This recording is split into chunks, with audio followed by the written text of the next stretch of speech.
यार ये है इस चैनल का फर्स्ट ब्लॉग और खासकर उनके लिए जो अभी अभी 11th में आए हैं और उन्होंने बायोलॉजी लिया है और नीट की तैयारी कर रहे हैं। यानी this video is fully dedicated to NEET aspirants. और इस वीडियो में जो टॉपिक्स मैं कवर करने वाला हूँ वो है कि आपको नीट के लिए कौन सी बुक सही रहेगी और कैसा स्टडी मटेरियल आपको, किस कॉम्बिनेशन में स्टडी मटेरियल आपको चाहिए होगा, वो सब मैं टॉपिक इस वीडियो में कवर करने वाला हूँ। और कुछ ज़्यादा एक्सेसरीज़ नहीं है, एकदम लिमिटेड है।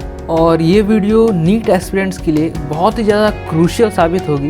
एंड ऑफ कोर्स इस वीडियो में भी मैंने फेस रिवील नहीं किया है। हाँ जानता हूँ ब्लॉग है, फेस रिवील करना चाहिए, मैं अभी करूँगा, लेकिन अभी नहीं, सही टाइम आने पे और जल्दी करूँगा। तो वीडियो शुरू करते हैं।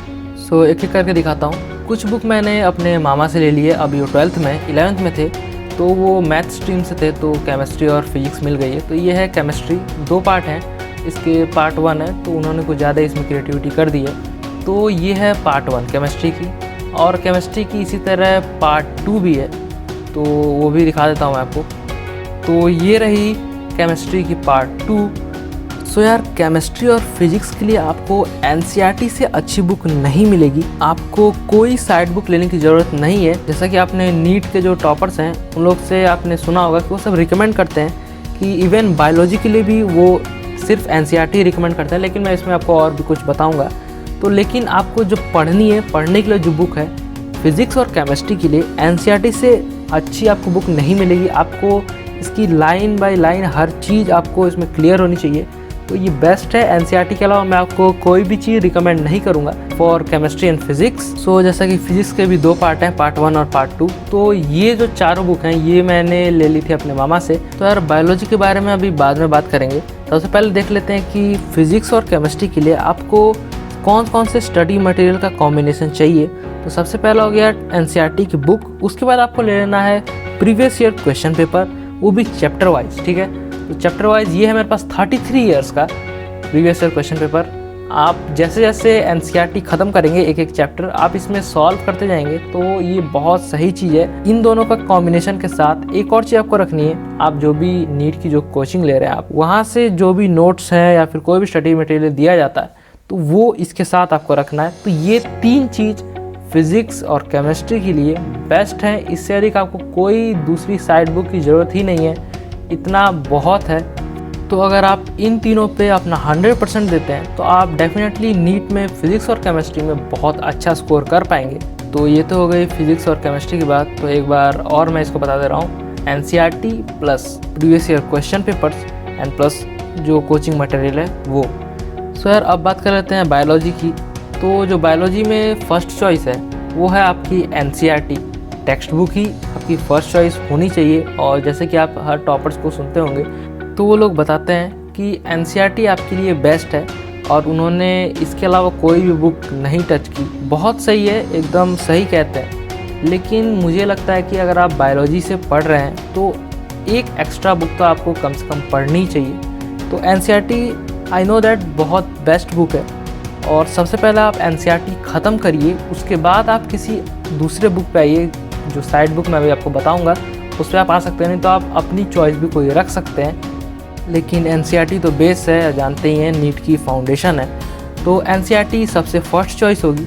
और उसके बाद मैं आपको सजेस्ट करना चाहूँगा कि ट्रूमैन की एलिमेंट्री बायोलॉजी वॉल्यूम 1, ठीक है, वॉल्यूम 1 आती है 11th के लिए और वॉल्यूम 2 आती है 12th के लिए। तो 11th में वॉल्यूम 1 ये आपको डिटेल स्टडी अगर बायोलॉजी में करनी है, और डेफिनेटली करनी होगी क्योंकि आपने अब बायोलॉजी चूज़ कर लिया है, ठीक है, आपको डिटेल स्टडी करनी ही होगी। तो मेरे हिसाब से ये बुक आपके लिए बेस्ट है डिटेल स्टडी करने के लिए।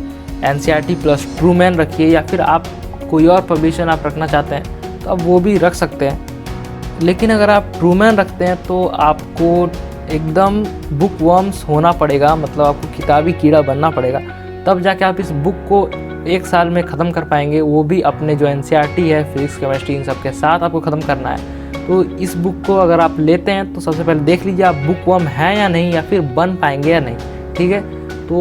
तो इसकी लिंक मैं नीचे डिस्क्रिप्शन में भी दे दूँगा, आप डायरेक्ट वहाँ से जाके अमेज़ोन से भी बाय कर सकते हैं। और ट्रूमैन के साथ एक फ्री बुक आती है, ठीक है, एग्जाम्पलर प्रॉब्लम है, तो वो भी आप सॉल्व करते रहिए साथ में। जैसे जैसे आप चैप्टर सॉल्व करते जाएंगे, ये सब आप सॉल्व करते रहिए। ये सब एक्सेसरीज़ हैं कुछ बायोलॉजी के लिए। और नेक्स्ट मैं वही फिर से आपको सजेस्ट करूँगा प्रीवियस ईयर, ठीक है। मेरे पास ये 33 ईयर्स का वही है, सेम अरिहंत का है। तो इसको भी आप जैसे जैसे चैप्टर ख़त्म करते हैं इसको आप साथ में सॉल्व करते जाइए। और इसके साथ एक और कॉम्बिनेशन है आपका वही सेम जो मैंने कहा था फिज़िक्स और केमिस्ट्री के लिए भी कहा था।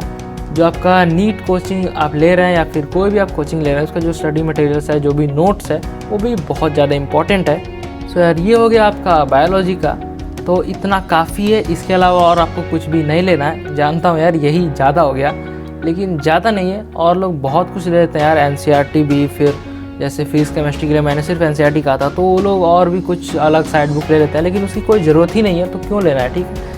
और एनसीईआरटी बेस्ट है, आप एनसीईआरटी ले लीजिए केमिस्ट्री और फिजिक्स के लिए और बायोलॉजी के लिए भी। और साथ में बायोलॉजी के लिए आप कुछ और ऐड करना चाहते हैं, ट्रूमैन बहुत सही बुक है डिटेल स्टडी के लिए, नहीं तो आप कोई और पब्लिशर पे भी जा सकते हैं। एंड एट लास्ट अब आपको अपना राइटिंग स्टाइल और पैटर्न चेंज करना होगा।